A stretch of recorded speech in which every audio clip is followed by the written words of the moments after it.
We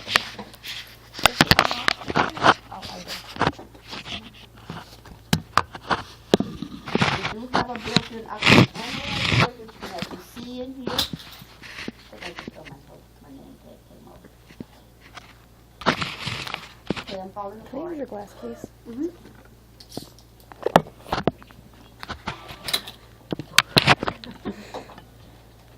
Okay. Turn it on. You have to hold these two buttons in. Which one? We turn this way a little bit. Alarm and O2, 100% O2. You have to hold these two buttons in for it to go into its SST mode. Mary, can we just tilt it a little bit because none of us can see it over here? I'm sorry? Can we just tilt a little bit? To do SST mode. That works. Okay. Okay. Yep.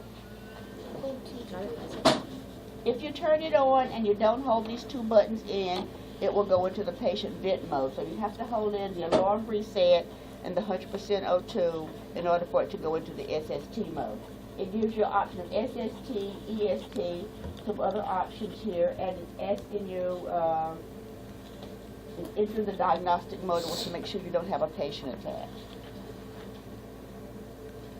It asks you, do you want to start the SST, and you just start it. You're going to select patient, adult, neonate, pediatric. We're going to do adult. Connect the adult circuit.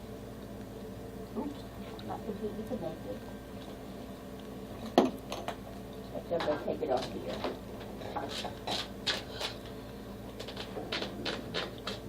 What is that?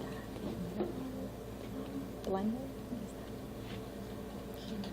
Oh, that's the For the purpose of this, I'm bypassing the humidifier. the wick.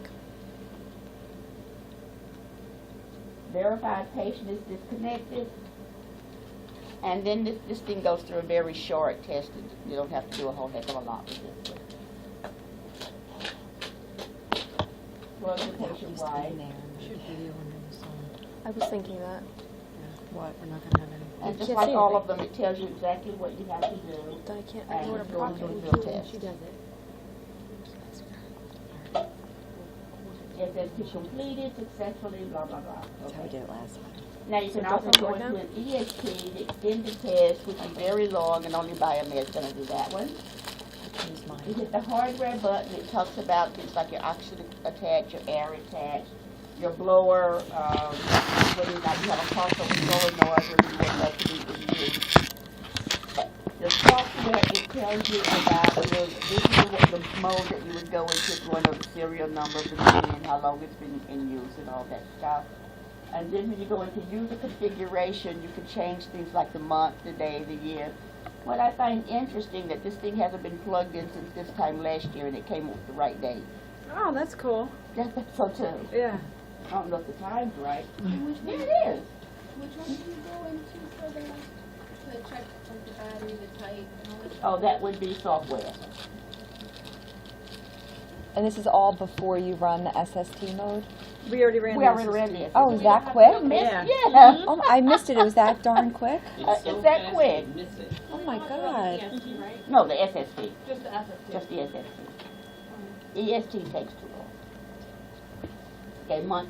Altitude is in there for the, just in case you're in like Mile High Stadium or somewhere, you can change the altitude because that will affect your pressures. It will affect your FiO, not your FiO2 per se, but it will affect your analyzer because, you know, you already know the difference between the barometric pressure here and at a higher altitude. Compliance is you want to take your tubing compliance. You always want to leave that on. Whether you want a 24-hour clock, or that's kind of a moot point. And of course, whether or not your backup battery is to be in effect. And then you can go in and pick up diagnostic codes and a few other things. And with this one, now that we've done all of that, I'm going to turn it off and back on. Stop. Turn it back on, and now I'm not going to push those two buttons. So now it's going to go into the patient ventilator mode. So it won't automatically shut down. So we couldn't do the SST and then go into a regular mode? I We have to tried shut it that. off I've tried that. before we get our She completely scenario? turned it off? Yeah. The lights up here are pretty self-explanatory. Isn't it gonna It ask you tells for you the SST underneath test what then? each one is. The one thing I don't like, oh, be quiet. What is it saying on there? Do you want to irradiate? Are you sure? Yes. The one thing I don't like about this particular ventilator, knowing all of your other ventilators, you can go in and make all of your changes, hit accept, and you're done. You can't do that on this one. You have to change one parameter at a time. For example, if I'm in assist control mode, I am in volume support. I can have volume support, pressure, or non-invasive. I'm in volume. I have assist control, SIMV, or CPAP, and of course if you put the patient in CPAP, you have to put them on pressure support. If you want to change any of your parameters, I want to change my rate, I get this screen. I can either turn this, or I can just hit the little arrow button. I hit this one, it takes it up by like 100 at a time. And if you notice, as it's changing the rate, it's also changing my minute Minute ventilation. volume. Huh? Minute ventilation. Yeah. Oh, no, just. So my rate is 10 breaths per minute. Now I can't change, if I try, I can't change anything else. I have to accept that. And then go to the next one. Change my tidal volume. Can you see? Like I said, I can either turn this little dial, I can hit the up button. Now if I hit the double, it takes it up to 700. Or I can take it up in smaller increments by hitting the little one. And then my minute ventilation is changed, and now I have to accept it. And all the way down, you have to do that, each parameter at a time. Since I am in assist control, I can put in my peak flow, and my inspiratory trigger, which is my sensitivity. And again, I have the option of flow or pressure. And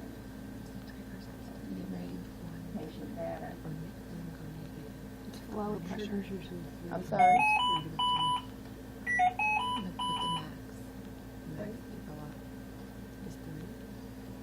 My I don't know what the FiO2, I have the option of the two waveforms, and if I'm in the spontaneous mode, I can put in my apnea rate and my backup ventilation. Now, if I want to change from, let's say, volume to pressure, But that's assist control, but the apnea button's still there? yeah, it's still Okay, there. but we can change that just because. Okay. Okay. You don't have to play with this, the patient on Okay. assist control.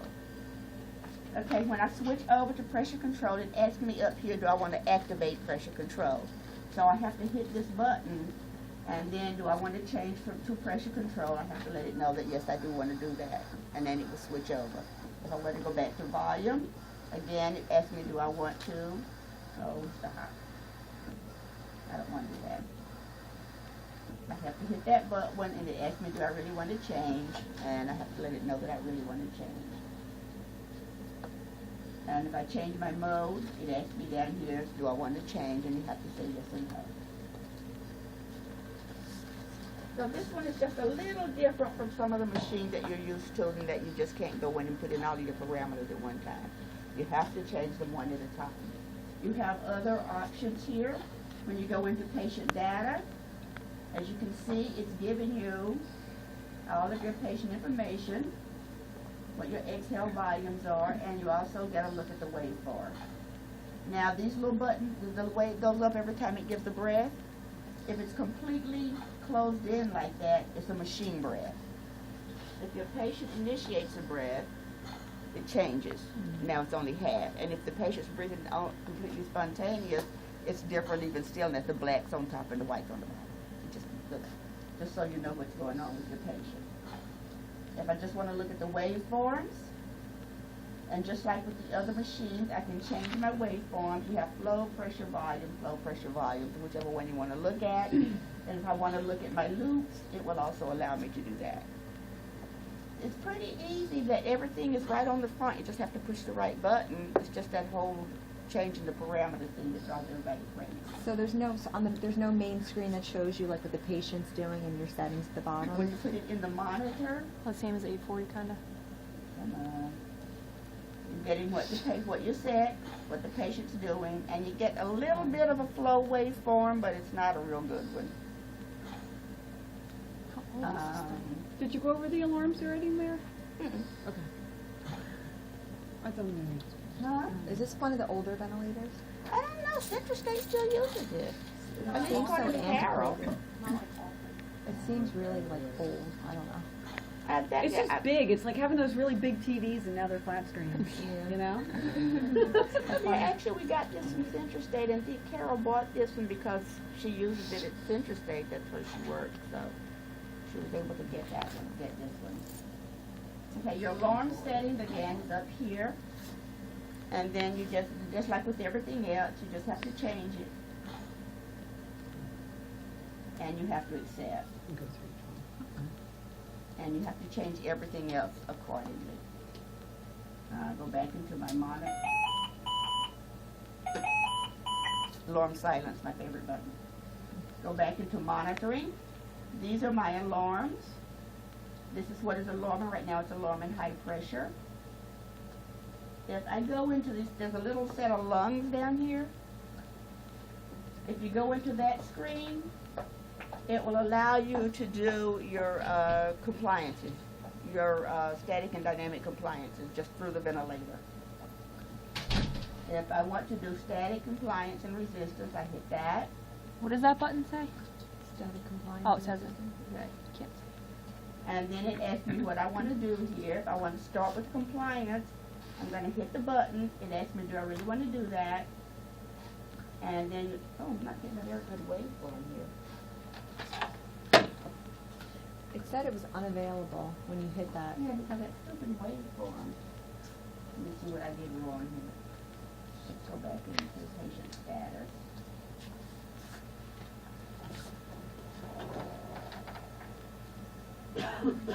All of a sudden, my patient's not being ventilated. Bag 'em there.